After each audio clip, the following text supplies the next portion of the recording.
you guys, welcome back to my channel. If you're new, my name is Rachel and I'm currently studying to take the LSAT this summer. I'm taking the June 2021 test and today we are going to move right along with our studying and do logic games. If you've never seen my videos before, logic games is definitely my favorite subject, and today we are going to do chapter 9, which is advanced features and techniques. This is the second to last chapter, I think, so we are just about done, which is super exciting. I finished reading comprehension last week, and this week I'm hoping to get this book done as well. So we're just gonna go get right on into it.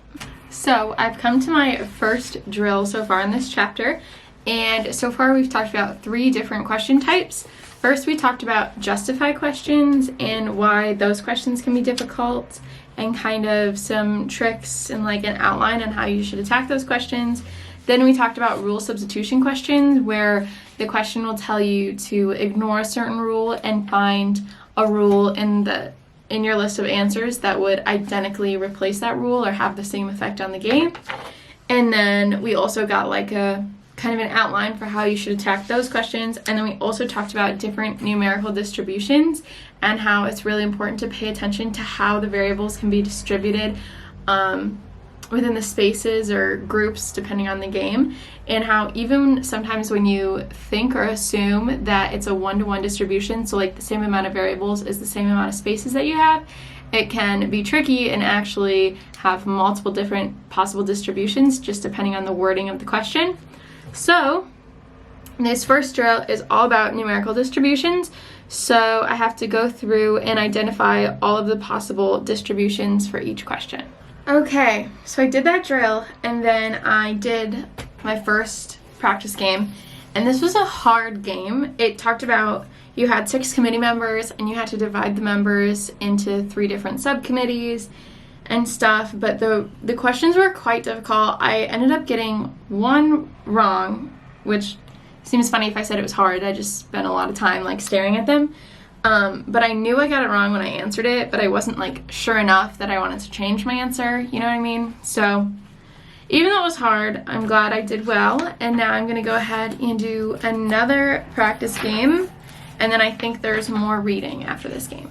Alright, I finished the second game. I got all the questions right on that one, and now we're talking about solution set games, identifying templates, identifying possibilities, and then doing 2 more practice games, and then I'll call it a day.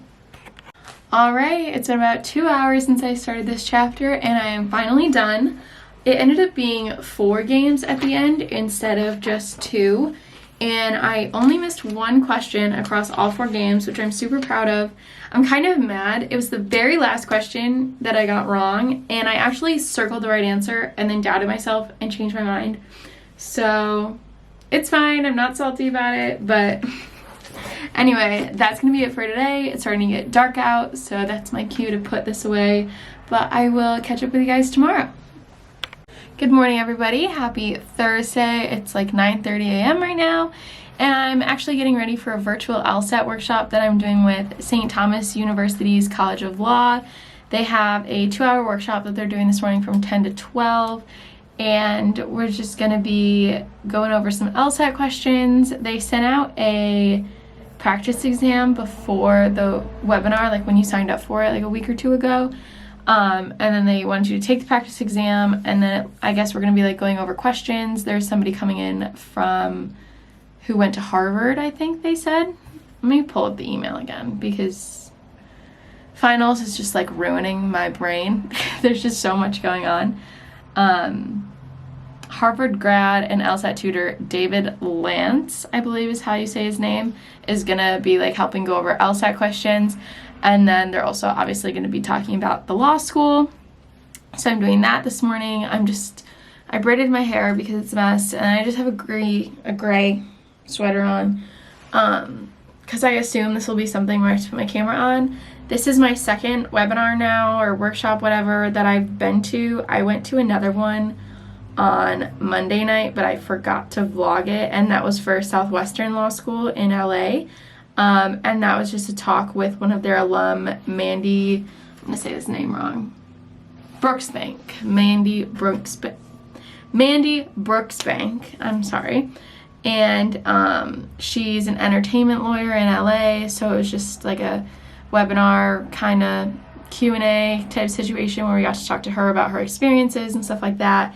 And I wasn't expecting to have to turn my camera on because it like was the first thing I'd ever been to, so I figured they'd just be like talking to us, but they wanted everyone to turn their cameras on, and I felt very bad because I wasn't in like professional clothes or anything, and I mean most people weren't, but decided I'd look a little more prepared today with my sweater rather than pajamas. So yeah, I have a few minutes and then I'm gonna get on and then I'll update you guys with how it goes. I didn't actually do the practice exam. I've just been so busy with stuff for finals that I wasn't able to do it, but I'm not that concerned about it. I think I'll still be able to get something out of it even without completing that exam. Does anyone remember when you applied to undergrad and then your email was just like flooded with emails from different colleges and stuff wanting you to apply there because you like had taken your SAT, you took your ACT and everything, so emails or colleges all got your email? Well, I kind of forgot that that was a thing that happened because it's been, 4 or 5 years since I've applied to undergrad. So now that I've registered for the LSAT, colleges are getting my email through LSAC, so I'm getting bombarded with like a bunch of law school emails again. It's kind of nice because it helps me like find schools that I can, look into more and consider and apply to. And a lot of them also provide fee waivers. If you go to their event, then you automatically get a fee waiver to apply there. So it's like, might as well. But yeah, that's all for now. I've also got paper ready to go so I can take notes. And I don't know if we're gonna be like working through problems. I've got water, and then I've got the PDF of the test up. I should probably bring up the answer key too. And I'm gonna bring up their school website too, just so I'm prepared. All right, it's been like an hour and a half. The webinar, workshop, whatever is over. It was good to hear them talk. Like an admissions counselor gave a little speech, and then we worked with the tutor. I don't know if it was my favorite environment or necessarily my vibe. We ended up doing a logic game, so it wasn't super helpful because I knew kind of what was going on. And actually one of the questions on that game was a substitution question, which I just read, I think Tuesday was when I read the part about substitution games. His recommendation was to just skip those questions, which I didn't really love. I would have rather had like a helpful tip, but it's fine. He had some students, like clients that he works with, give testimonials about working with him, so it kind of felt more like an ad to like hire him as a tutor. But overall, I'm glad I went. I think it's good practice to, sign up for webinars and workshops because it's a good way to kind of get a feel for a school, I think, especially now. And like COVID isn't as big as it was last year, but it's definitely still a big issue. And so we still can't visit most schools and do in-person tours. So it's one way to kind of get a vibe. And I don't know, things considered, I don't think it's my vibe, but still glad I went. And I will catch up with you guys when I study. The other thing that happened was it felt more like a scare tactic to like scare people into studying, and just made me question like everything that I'm doing and what I've been studying and if I'm ready for the June test. And I don't know, I don't know. Like, I know they were stressing the importance of like giving yourself time and patience and studying and working hard, but I was just sitting here like questioning everything I've done and like whether or not I'm ready to take the test in June and stuff like that. And I've already told myself like I can take it again in August and like, have plenty of time to study. It just was like, it was a lot. It was quite intense. And yeah, but still glad I went. Good information nonetheless. Something to distract me from finals for an hour and a half. But now I've got other stuff to do, so I will see you guys when I study. Hello you guys, happy Friday. Back at it again, taking a little study break between finals. I just submitted my first final of the semester, and I have my second one this afternoon. Well, I guess it's more like this evening. It's at like 4 o'clock or something. So I have a few hours. I'm gonna take a little break and study this stuff, and then get back to regular school work. But today I'm going to finish the Logic Games book. We're doing chapter 10, which is section strategy and management. So it'll just have tips for test day and stuff. It's only 20 pages. It shouldn't take long at all. And then I'll probably do a chapter of logical reasoning too. It really didn't take long at all because it was basically the same as the reading comprehension final chapter. So I just skimmed it, and it's so exciting. Another book is done. Another book, you know, can get checked off. But yeah, we're all done with this for now. I'm sure I might have to go back and like review something at some point. But we're moving on to our final book. I still haven't moved my bookmark. Lovely, Rachel. Okay, we're on chapter 8, I believe. Cause and effect reasoning. So, let's see. This chapter also is not super long. 294. It's about 30 pages. But it's got, you know, practice problems at the end. So the explanations take a bit of space. So, let's get into this. I just finished the practice problems for this chapter. I got 4 out of 6 right, which isn't terrible. We're aiming for all of them, but it's not terrible, definitely. I worked for about an hour today total with, what did I do? Logic games and logical reasoning. So I'm hoping to talk to you guys at least one more time this weekend. I know finals is hard, but I'm hoping to get at least one more study session in, possibly 2, just depending on how I'm feeling. Because now all we have to finish is logical reasoning. So it looks like we have chapter 9, 10, 11, 12, 13, 14, 15, 16, 17, 18, 19. There's a lot more than I thought. We're really only halfway through this book, if we're being honest. Today is the 7th. I really wanted to finish this book by the 12th. It's looking less likely like that's going to happen just because of finals and how busy I've been. I didn't expect to be this busy for finals. Stuff really just came out of nowhere. Anyway, I'll talk to you guys tomorrow. But before I go, I will tell you the 5 things that you want to look for when you're trying to weaken a question or when you're trying to weaken a cause and effect. What is the way I want to say this? When you have a weakened question about a causal relationship, a cause and effect relationship, these are the 5 things that you want to look for in the correct answer. So it'll either be an alternate cause for the effect given. It'll show that even when the cause occurs, the effect does not always occur, or when the effect occurs, the cause does not always occur. I think I said that right. And then it might also show that the relationship is actually reversed and that the effect caused the cause, not the caused the effect. Or it'll show a statistical problem with the data. So it'll talk about, you know, the data behind it and the reasoning, and it'll be like, nah.